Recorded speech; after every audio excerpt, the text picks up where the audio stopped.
বন্ধুরা, পরশুরাম ধারাবাহিকের আজকের পর্বে দেখানো হয়েছে পরশুরাম লহরী ম্যামকে বলে, ম্যাম আপনি পিকোকে দেখে রাখবেন, আমি না শব্দ ওকে ছাড়বেন না। লহরী ম্যাম পরশুরামকে বলে, আপনি কোথায় যাবেন? পরশুরাম বলে, আমি একটি শিকারে যাব ম্যাম। লহরী ম্যাম বলে, শিকার? পরশুরাম বলে, হ্যাঁ ম্যাম, আমি শিকারে যাব। বলতে পারেন রাবণ সীতাকে লঙ্কায় তুলে নিয়ে যাওয়ার চেষ্টা করছে, তাই সীতাকে বাঁচাতে হবে। ধরে নিন না আমি জটায়ু হয়ে রাবণের মুখোমুখি দাঁড়াবো, আর এই যুগের জটায়ু হারবে না। এই যুগের জটায়ু সীতাকে বাঁচাবে, সীতা কিছুতেই লঙ্কায় পৌঁছাবে না। এটা শুনে লহরী ম্যাম বলেন, আপনার কথা বেশ জটিল। পরশুরাম বলে, জানি ম্যাম জানি, তবে কিছু করার নেই। তখনই পরশুরামের ফোন বেজে ওঠে। মায়া কল করেছে। পরশুরাম হ্যালো বলে। মায়া বলে, বস তুমি কোথায়? পরশুরাম বলে, আমি পিকোকে তার স্কুলে ছাড়তে এসেছি। তোমাদের যেভাবে রেডি থাকতে বলেছিলাম রেডি থাকছো তো? মায়া বলে, হ্যাঁ বস, সব কিছু রেডি, কিন্তু এদিকে তো মহা সমস্যা হয়ে গেছে। এদিকে বস বারবার তোমাকে অফিসে আসতে বলছে, প্রেস মিডিয়া এসে হাজির। এদিকে অবস্থা খুব খারাপ বস, তোমাকে এখানে একবার আসতেই হবে। পরশুরাম বলে, বসকে বলে দাও এখন আমি আসতে পারবো না, এখন আমি সামনে আসতে পারবো না মায়া, আমার অনেক কাজ আছে। এই শহরে যে ক্রিমিনালগুলো বিশৃঙ্খলা সৃষ্টি করেছে সবাইকে ধরতে হবে, অপরাধীদের শাস্তি দিতে হবে। সকাল 10টায় এক অন্যরকম গল্প লেখা হবে, আর সেই গল্প লিখবে পরশুরাম। এই পরশুরাম এবার অপরাধীর মুখোমুখি দাঁড়াবে।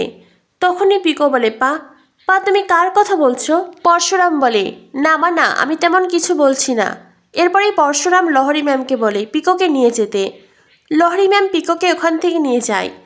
পরশুরাম মায়াকে বলে, বিষ্ণুর ষষ্ঠ অবতার ছিল পরশুরাম, যার হাতিয়ার ছিল কুঠার, আর এই কমন ম্যান পরশুরামের হাতিয়ার প্রহার আর চেম্বার। এইবার বিজিত লাহিড়ীর মুখোমুখি দাঁড়াবো আমি। বিজিত লাহিড়ী তটিনীর জন্য অপেক্ষা করছে, কিন্তু তটিনী সেখানে পৌঁছাবে না। এই বলে পরশুরাম কল কেটে দেয়। পরশুরাম মনে মনে ভাবে, লাট্টু তুই কোথায় বাবা? তুই আমার কাছে ফিরে আয় লাট্টু, আমার কাছে ফিরে আয়। এই পৃথিবীর যেখানেই তুই থাকিস না কেন তোর পা তোকে খুঁজে বার করবেই, তোর পা তোকে বাঁচাবেই লাট্টু, তোর পা তোর কাছে ঠিক পৌঁছে যাবে। আমি আমার লাট্টুর কিচ্ছু হতে দেব না। পরশুরামের চোখে জল ছলছল করে। তখনই সেখানে আসে কর্ণ চ্যাটার্জি।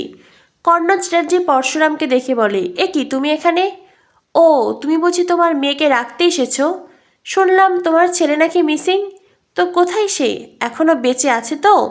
তখনই পরশুরাম কটমট করে কর্ণ চ্যাটার্জির দিকে তাকায়। কর্ণ চ্যাটার্জি বলে, খুব কষ্ট হচ্ছে তাই না? খুব কষ্ট হচ্ছে তোমার, একজন অসহায় পিতা হয়ে এখানে দাঁড়িয়ে আছো আমার সামনে। আচ্ছা তোমার কি মনে হয় বলো তো, তোমার ছেলে সে কি এখনো বেঁচে আছে নাকি নেই? এটা শুনে পরশুরাম আরও বেশি রেগে যায়। কর্ণ চ্যাটার্জি বলে, পাবে না, তুমি তোমার ছেলেকে কিছুতেই খুঁজে পাবে না। তখনই সেখানে আসে বলরাম। বলরাম এসে কর্ণ চ্যাটার্জিকে বলে, আপনি তো স্কুলের মাথা হয়ে বসে আছেন তাই না?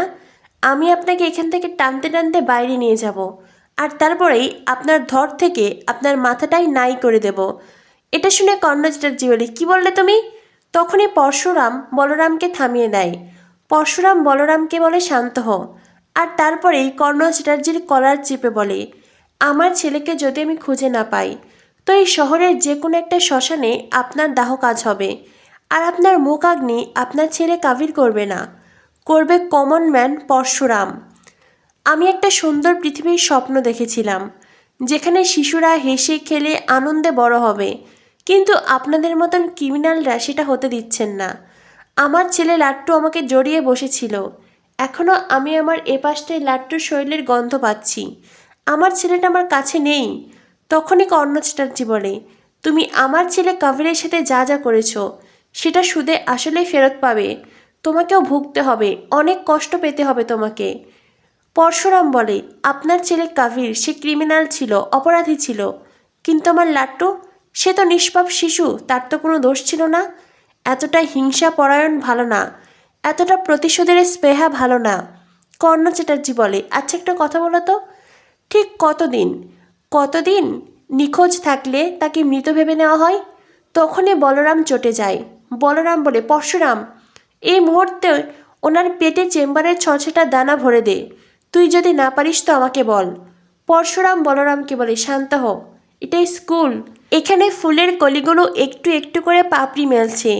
ওরা স্বশিক্ষায় শিক্ষিত হচ্ছে। ওদেরকে এই হিংস্রতা দেখতে দিস না। ওদেরকে এই দিক থেকে দূরে রাখ। স্কুলে এইসব কিছু ঠিক নয়। পরশুরামের কথায় বলরাম নিজেকে সামলে নেয়।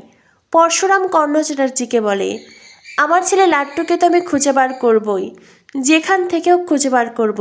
আর যদি ওকে খুঁজে না পাই, যদি আমার লাট্টুর কিছু হয়ে যায়, কর্ণ চ্যাটার্জি আপনি ভাবতেও পারছেন না আপনার সাথে ঠিক কী হবে।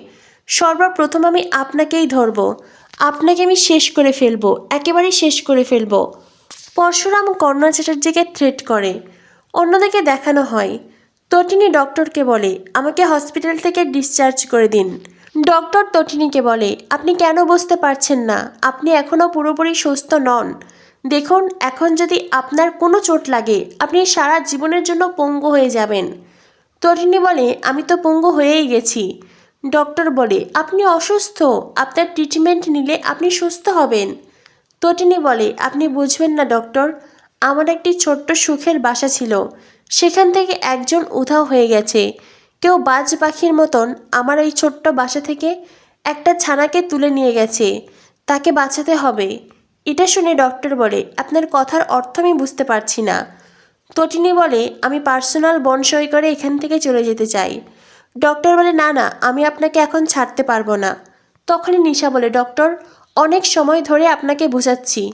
এরপরে নিশা নিজের আইডেন্টি কার্ড বের করে। ডক্টর বলে, ও মাই গড, তার মানে আপনারা। নিশা বলে, চুপ করুন, মুখ বন্ধ রাখুন। দেখুন ডক্টর, আমাদেরকে এখন যেতে হবে। তখনই তটিনী বলে, ডক্টর দিন। এরপরে ডক্টর সেই বন্ড-সইয়ের পেপার তটিনীর হাতে দেয়। তটিনী সই করে ডক্টরকে বলে, আই এম সরি ডক্টর, আমি যদি আপনার সঙ্গে মিসবিহেভ করে থাকি তার জন্য দুঃখিত, ক্ষমা করবেন আমাকে। এই বলে তটিনী যেতে চাইলে ডক্টর বলে, দেখুন, আপনারা নিজেদের আইডেন্টি কার্ড দেখে এখান থেকে বেরিয়ে যাচ্ছেন ঠিকই, তবে আপনি আমার পেশেন্ট, তাই আমি আপনাকে আরও একবার সাবধান করছি, আপনি কিন্তু নিজের জীবনের ঝুঁকি নিচ্ছেন। তটিনী বলে, আমার সন্তান হারিয়ে গেছে, সেই জন্য আমাকে এই ঝুঁকি নিতেই হবে। একজন মা তার সন্তানের জন্য সব কিছু করতে পারে। এই বলে তটিনী ওখান থেকে বেরিয়ে যায়। অন্যদিকে কর্ণ চ্যাটার্জি হসপিটালের সামনে একজন লোক সেট করে রেখেছিল। তটিনী যখন হসপিটাল থেকে বেরিয়ে যায়, সেই লোকটি কর্ণ চ্যাটার্জিকে কল করে। লোকটি কর্ণ চ্যাটার্জিকে জানায়, স্যার, তটিনী গাঙ্গুলি হসপিটালে পার্সোনাল বন্ড সই করে বেরিয়ে যাচ্ছে। কর্ণ চ্যাটার্জি বলে, তটিনী গাঙ্গুলি কোথায় যাচ্ছে খোঁজ লাগাও, সব খবর আমার চাই। লোকটি বলে, কিন্তু স্যার, উনি চোখের পলকে যে কোথায় চলে গেলেন আমি তার কোনো সন্ধানই পাচ্ছি না। কর্ণ চ্যাটার্জি বলে, আমি অত কথা শুনতে চাই না, তটিনী গাঙ্গুলি কোথায় যাচ্ছে দেখো। লোকটি বলে, ওকে স্যার। এবারে সেই লোকটি কল কাটতেই তটিনী সেই লোকের কাঁধে হাত রাখে। লোকটি ভয়ে আঁতকে ওঠে। তটিনী সপাটে তাকে চড় মারে। তটিনী বলে, কাকে কথা চালান করছিলেন? নিশা তখন সেখানে আসে, সেই লোকটির দিকে চেম্বার তাক করে, আর প্রকাশও পিছন থেকে চেম্বার ধরে রেখেছে। নিশা বলে, কী হলো উত্তর দিন, নইলে এখানেই শেষ করে ফেলবো। লোকটি জানায় কর্ণ চ্যাটার্জির সাথে। তটিনী তখন কর্ণ চ্যাটার্জিকে কল করে সেই লোকের ফোন থেকে। তটিনী হ্যালো বলতেই কর্ণ চ্যাটার্জি বলে, কে কে বলছেন? তটিনী বলে, আমি তটিনী গাঙ্গুলি বলছি। কর্ণ চ্যাটার্জি বলে, কি তুমি?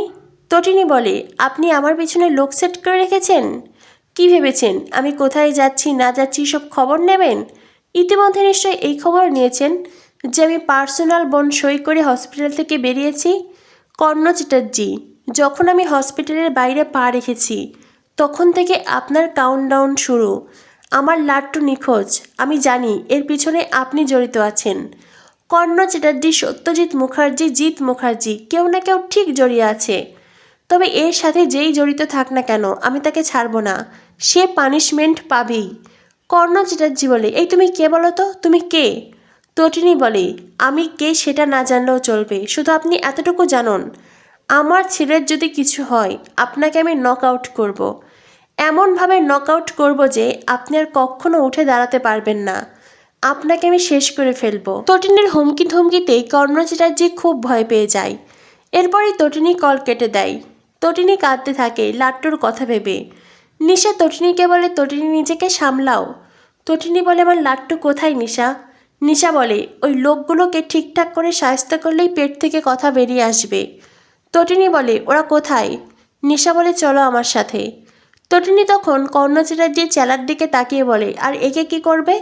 নিশা বলে, ওর ব্যবস্থা প্রকাশ করবে। এরপরেই তটিনীরা ওখান থেকে চলে যায়, আর প্রকাশ সেই লোকটার দিকে চেম্বার চালিয়ে দেয়। তো বন্ধুরা, বুঝতেই পারছো, এবার লাট্টুকে ফিরে পেতে মরিয়া হয়ে উঠেছে তটিনী পরশুরাম। লাট্টুকে তো তারা খুঁজে পাবেই, আর লাট্টু জীবিত অবস্থাতেই ফিরবে। কিন্তু বিজিত লাহিড়ী কর্ণ চ্যাটার্জিকে তটিনীরা কতটা শাস্তি দেয় সেটাই দেখার অপেক্ষা। কী হতে চলেছে পরশুরাম ধারাবাহিকে? পরশুরাম ধারাবাহিকের সকল আপডেট পেতে আমাদের সাথেই থেকো। ধন্যবাদ সবাইকে।